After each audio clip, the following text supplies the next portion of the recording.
Hey folks, welcome back. It's been a while. I do apologize for the mad hair. I'm trying to fit this in after a busy week at work. For those of you that don't know, started work, 40 hours, and trying to get this balance right is going to be a bit hectic for the time being. But let's get into the video. So this video is going to focus on this whole concept of build a spec. And it's going to be a side-by-side comparison video of Demonology running a Gambit, but we're kind of going to talk through it.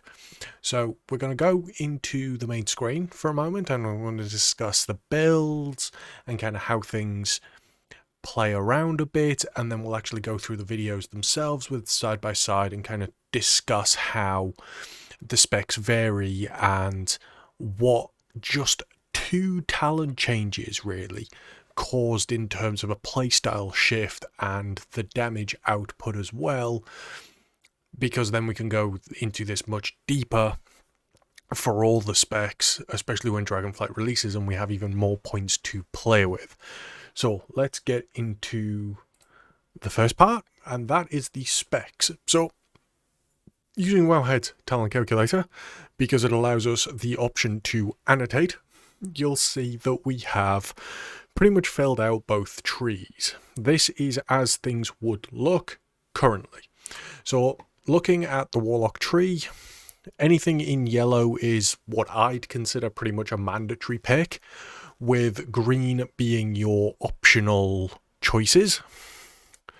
So for the choice nodes, generally you could have either Howl of Terror or Mortal Coil, but generally, due to the spells and the fact that Mortal Coil is a 45-second cooldown and it lines up really well with Ichor of Frequent Donor, you have this ability to play around with your health a little bit more, and it makes us really defensive. Plus, Mortal Coil is generally more useful in dungeons over Howl of Terror, but you guys all know this. So things like Abyss Walker, Banish, Shadow Fury, utility spells that you can pick depending on what you want. If you want that extra bit of defensive for demonic circling or gatewaying, go for Abyss Walker. If you don't feel like you need Shadow Fury, like you're in a group full of stuns, or if you want to pick up a Banish, this is something you can do. Generally, personally for me, we're Shadow Furying and kind of having that stun because I like it to play with.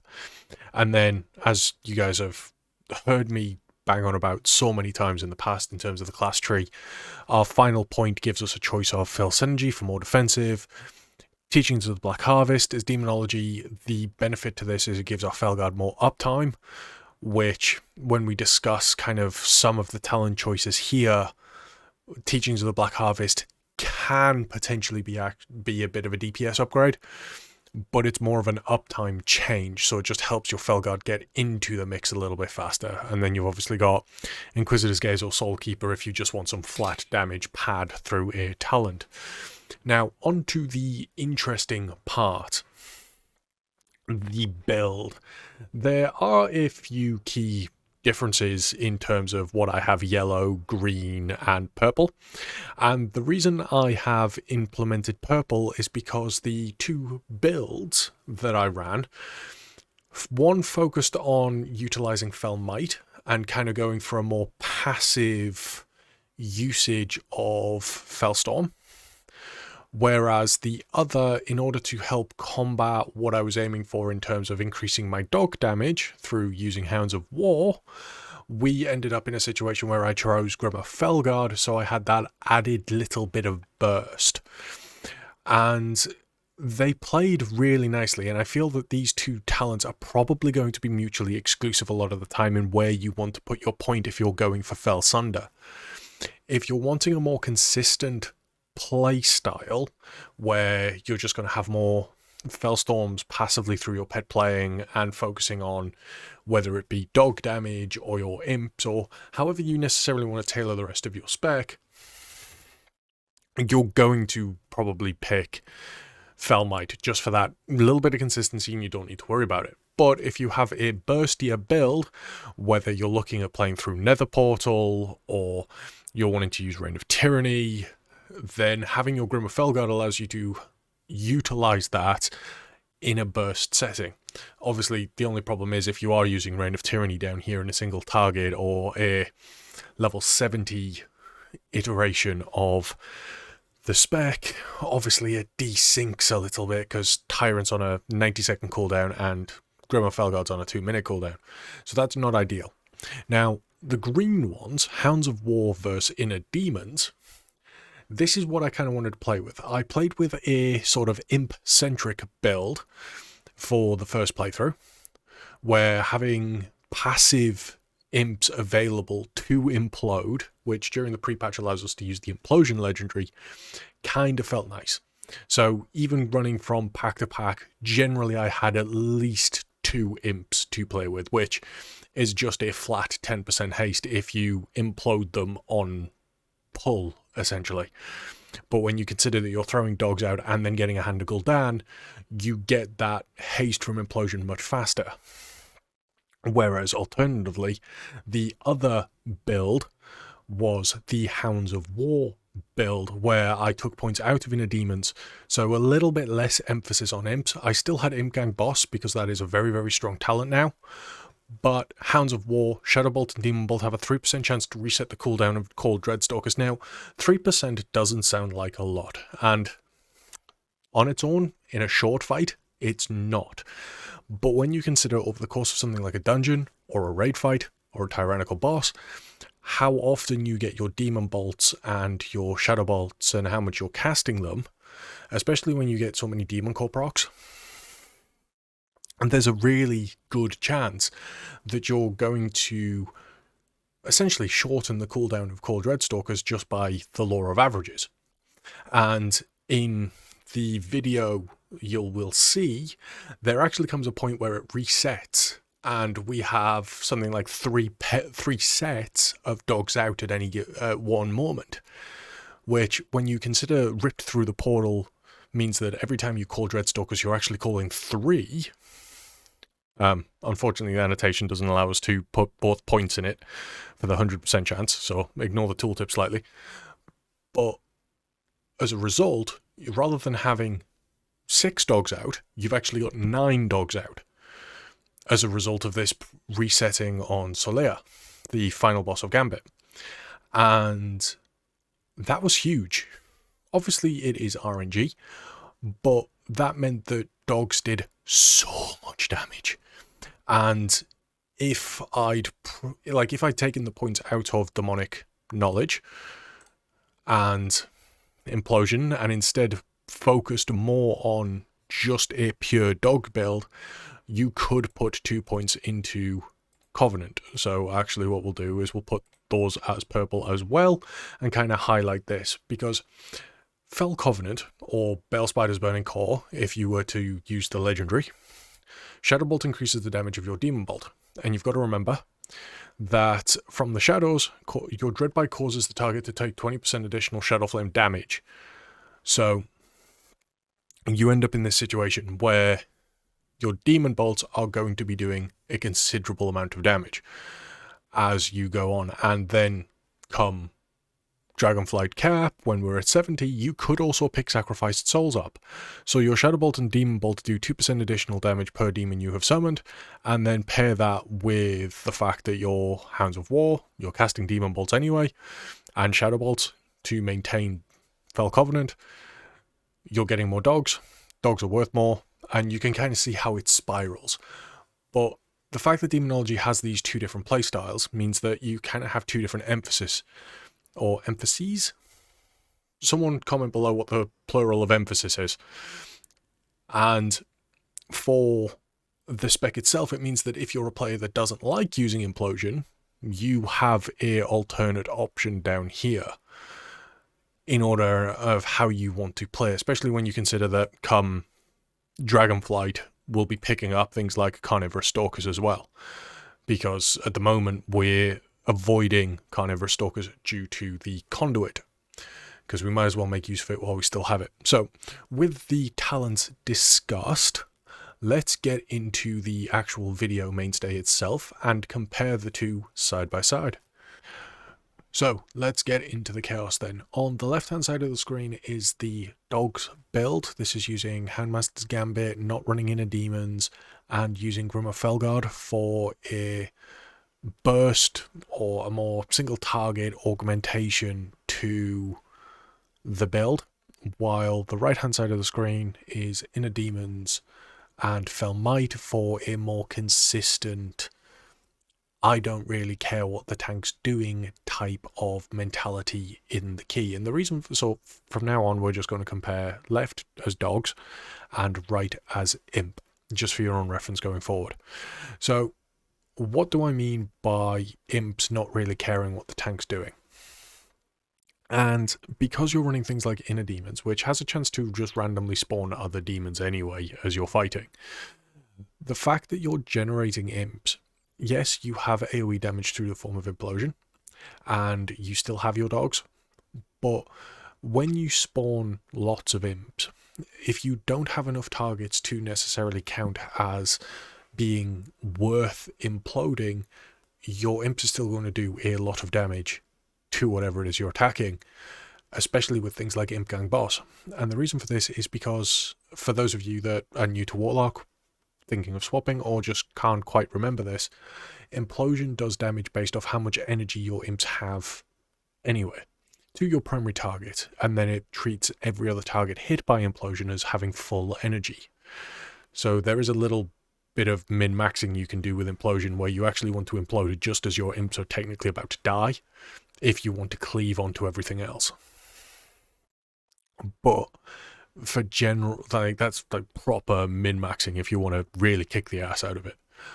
But for the majority of the time, and for most players, you're just going to implode when you have like 6 to 9 imps, because that's just in your rotation and where it sits, and then you kind of build back up. But if a pack splits for whatever reason and you're no longer in a position where you feel like you want to implode, the imp build is still going to be sufficient enough and do enough passive damage, especially with Fel Might in single target settings, where your imps are just going to like pump away and do what they like. So that's one side of it, which is great if you have a tank that's kind of learning how to play and your pack sizes aren't always consistent, or they're not stacked. Like if your tank decides to pull half a pack, then a pack's ninja pulled, or the tank walks into another pack, and you kind of have this like staggered kiting system where it's not great for any form of cleave. You can still do work, like your imps are still going to do work, it just might not be as impressive as, say, the dog build would be. But the caveat of that is the dogs need to be in a position where they can cleave multiple targets. So you can see on the left hand side of the screen, I ass pulled the pack behind us because I tried to position myself into a better place so that I could cleave Zolgamarks, the Murlocs, and everything else. Thinking that, you know, getting the dogs to go that way would be great. I forgot the aggro range of those sentinels, because generally speaking you don't fight them, so a lot of the time we pull the Zolgamox pack and the Murlocs back and we fight them in a previous space.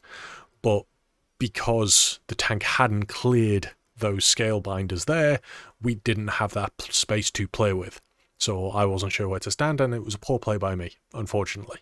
But Warlock be bullshit, and we lived, which means that we do run back to help fight the Goliath.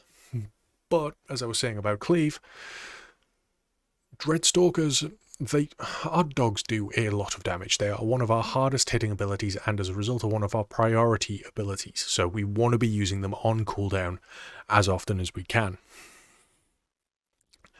But when you have Dreadlash from the Shadows, Carnivorous Stalkers, all of a sudden they scale really strongly with the more targets they can hit. So what you really want is you want your targets to be stacked consistently. So if you have a Death Ball tank, it's fine, it's great. And a really good example of a Death Ball tank is a Blood Death Knight. They want to be staying in their Death and Decay. Prop Paladins are the same when they stand in their Consecration. You want to be stood still. You want to be in a small, essentially, for want of a better term, like a 10-yard radius. That's it. Yeah, you're just stuck in this small little spot, and everything's piled on your tank, and as a result, your Dreadstalkers can do whatever the hell they like. they can jump into the pack, they can cleave everything, because everything's so densely populated, packed, which then applies from the shadows debuff, which means that everything's going to take extra shadow damage. You've then got your Handigal Dance, you've then got your implosion damage, and as you can see in the dogs packs, when we go into a pack, we're pulling like 60-70k, and these pack sizes aren't huge, like they're decent sizes, but it's not like we're doing 5 or 6 packs and then going into it. So like, watch here, we've got, what, say 10, we then have a Mask Rape into a Stun, and all of a sudden we've done nearly 100k snap AoE, and there we did break 100k at that point through dogs, because of the combination of Fell Might, Dreadstalkers from the shadows, and then imploding. And you can see that we did 1.72 million damage, which is the rest of the group's total damage to that pack combined. We did like 50% of that damage there. And again, because of the way the Dreadstalkers and Implosion works, you can see that we've just gone into the next pack with the exact same situation. The only reason I cast Demonic Tyrant in this pack is actually to extend the duration of any imps I have, just so I can get a few more out, and then do another big Implosion towards the end of the pack, trying to maximize Implosion damage.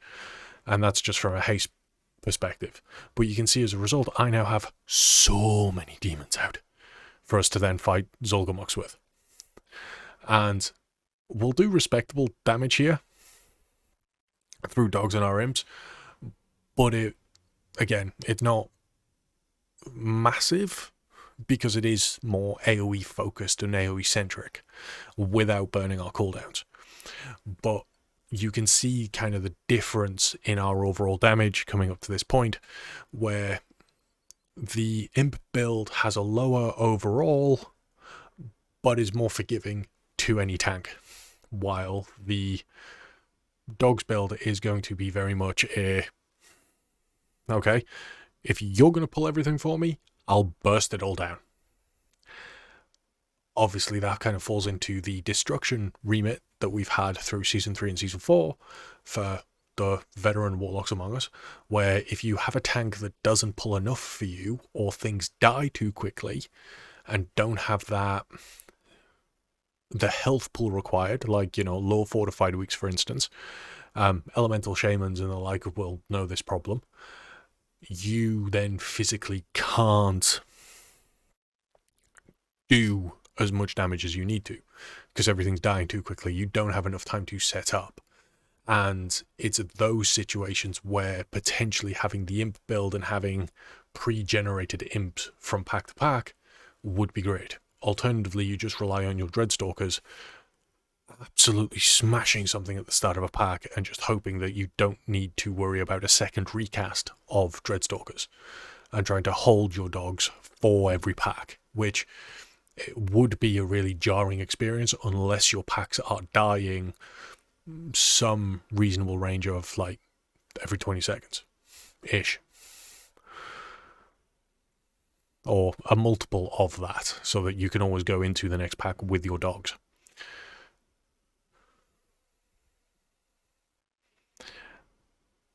Now, these fights generally, not too much to say.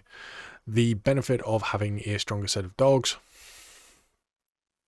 gets a nice bit of cleave when all the ads stack up and we kind of burn through everything. So, wasn't too bad. Nice 25k-ish. Probably could have got a little bit higher if I was running a slight variant build, but I'm still playing around with it. Want to try and hit 30k single target at some point, but we'll get it. We'll get it.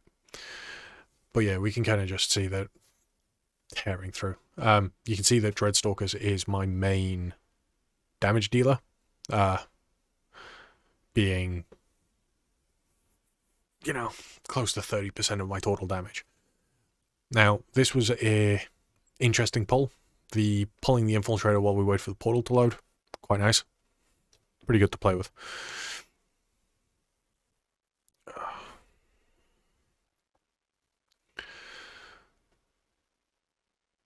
But yeah, So it's not too shabby at the moment.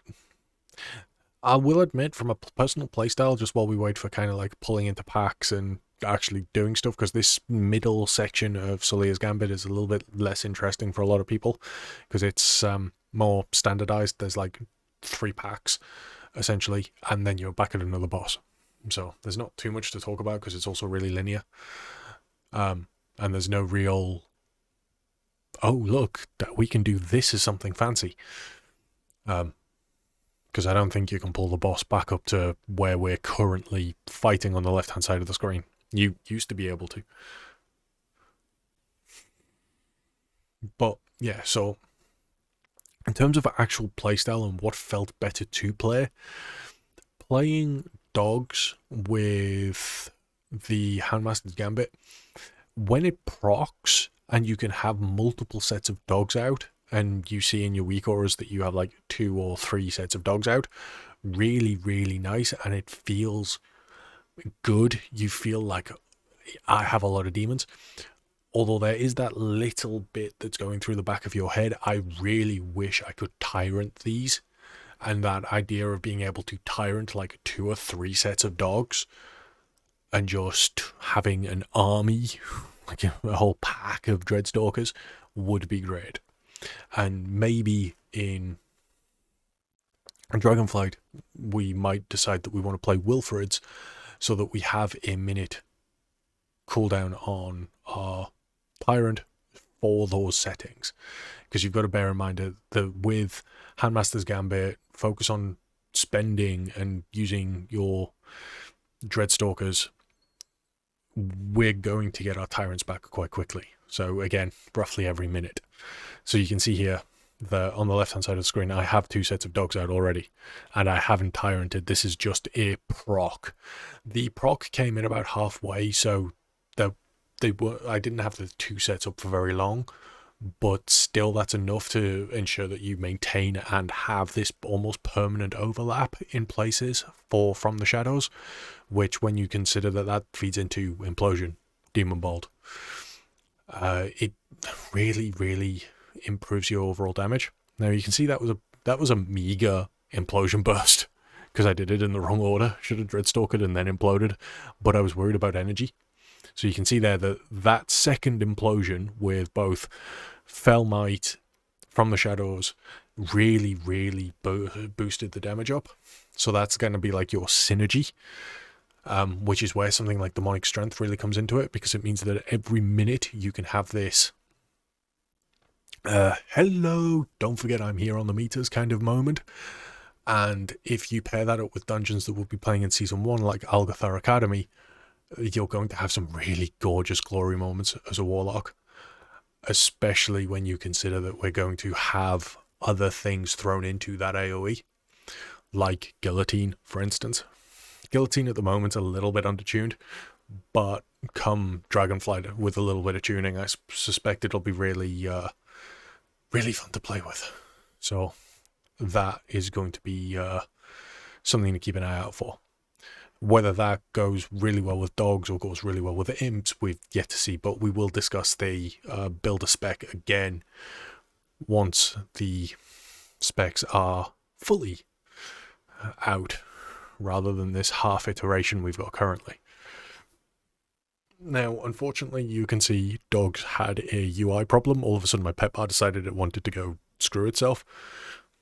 And this is obviously one of those things where I'm still playing around with my UI and testing. Hopefully the error will sort itself out soon. But as a result, it means that I am going to have to /reload after this.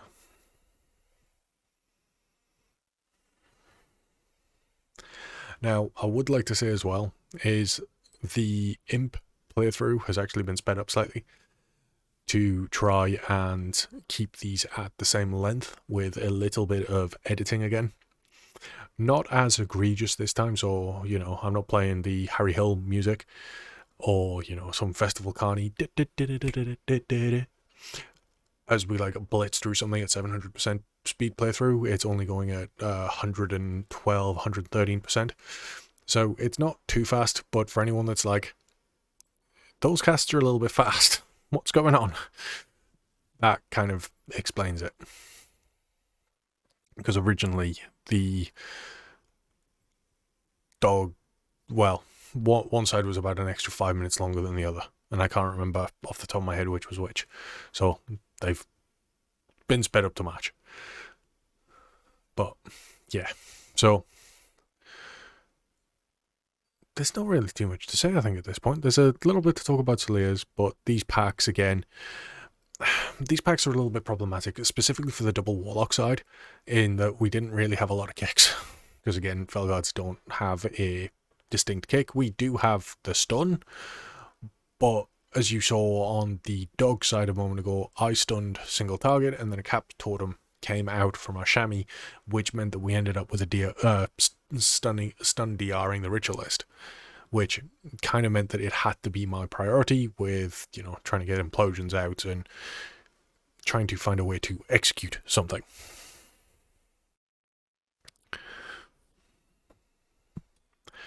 But yeah.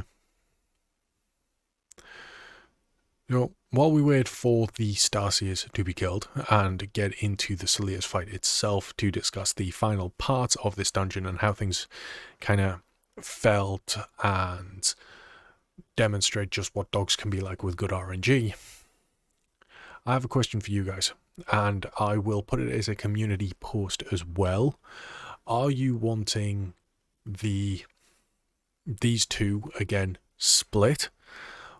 Or do you want me to try and create more videos as a split screen style?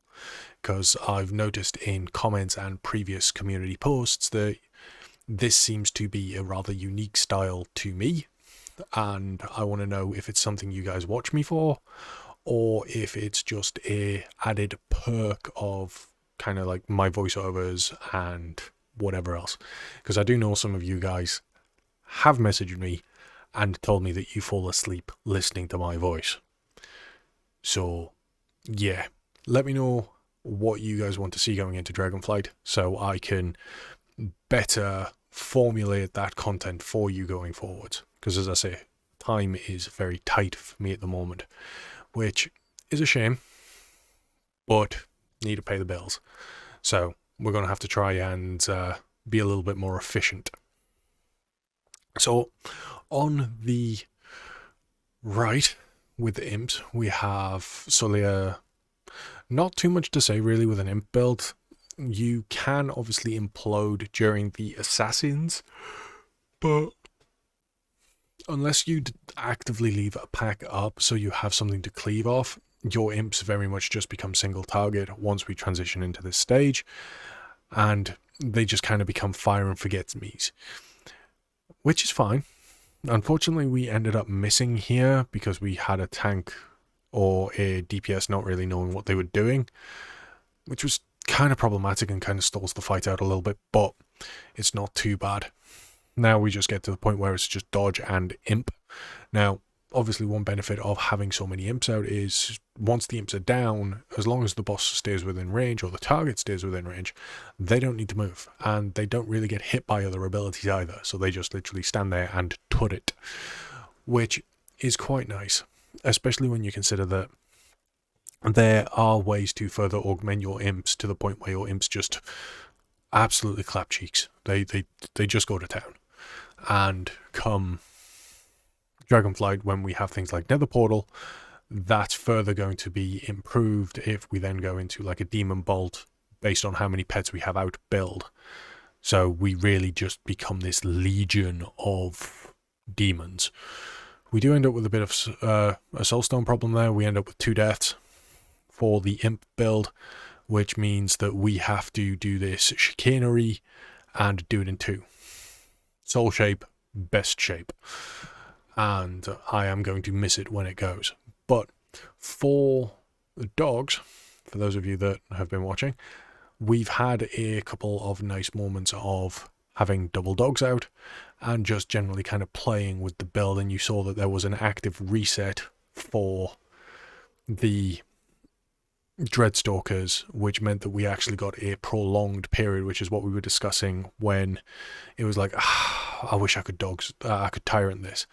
Like, you saw there just a moment ago that we had a couple of seconds left on getting dogs out, and had we been able to Tyrant, we would have managed to extend both sets of dogs, and that would be possible with Wilfred's, which is huge. And when you consider that just that's how much damage that, you know, dogs are doing passively, we end up in this really comfortable position of, you know, having 6 dogs out at any time. Tyrant also gets buffed by them, by the damage. Well, if we were to run Tyranny at least. Now, obviously, that video has ended, so we'll transition back to this and just talk for a moment. But yeah, so dogs, in summary, to just wrap this up, because it is getting to a long video, I appreciate that, and sadly I need to, you know, I've got other things to do before I'm up at 6 o'clock in the morning again. So dogs, in summary, really good for cleave, but does require your tank to be more of a death ball-esque player and wants to be static. As a result, you end up with really nice instances of every 12 to 20 seconds on average of having this really strong snap burst that is really difficult for anyone to kind of contend with, because yes, there are other specs that are going to be able to burst in a similar fashion to that, but because you have your Dreadstalkers, your further buffing through Felmite, which, remember, Felmite increases the damage that all your pets do, so they're taking more damage from your Dreadstalkers as well, so you can actually lead in with a Felmite or a Felsundered Bladestorm into the dogs and increase your dog's damage and then implode even further. So you can improve that with control of both your normal pet storm, your demonic strength, and you can further improve the spec. But as a result, you have this really, really strong, like, haha, let's go. And the fact that you can do that consistently without any real major cooldowns, because remember, if you use Felmite and reduce the cooldown of Felstorm instead, because you could play that rather than Grimoire. Remember, we did discuss at the start of the video the choices there. You'd be able to then go straight into kind of this build literally every 20-30 seconds. So every pack, or twice every pack, depending on the dungeon difficulty you're doing, you have this moment of Felstorm, Dreadstalkers, Implosion. And if you're pulling 10, 15 mobs, say larger packs, that's going to be really hard to beat because it's not cooldown reliant. Because I wouldn't really class Felstorm as a cooldown. Demonic Strength, yes, definitely. But basic Felstorm from the Felguard itself, it's not really a cooldown. You can treat it as one, but with Felmite it's a short enough cooldown that, you know, jobs are good. Imps, on the other hand, if you're learning a dungeon and you're not sure how long it's going to be from pack to pack, say Azure Vaults for instance, that's a dungeon where you can have moments of really long gaps between combat. Running imps and inner demons means that you're going to have something available to you at the start of a pack, even if the rest of your imps have expired. So if you've finished a pack and you've got 8 imps, there's no guarantee that you're going to make it to the next pack before they expire, which for the dog build is slightly detrimental because it means you've got to ramp up. But for imps, because you've got inner demons that's just going to passively generate while you're out of combat anyway, you're going to go into your next pack with at least 2 imps. You might go in with, 2 imps and a Bile Scourge bomber or something that's spawned RNG wise, but that's still, 2 more demons out than you would have had otherwise, which might be nice from a learning perspective when you take into account the other talents that we're going to get. So yeah, hopefully you guys have enjoyed this video, and it's kind of highlighted the difference of how just spending a couple of points can change the way a spec plays. If you've got any comments, questions, please do comment below. Let me know. Feel free to grab hold of me and I'll answer as best as I can when I can.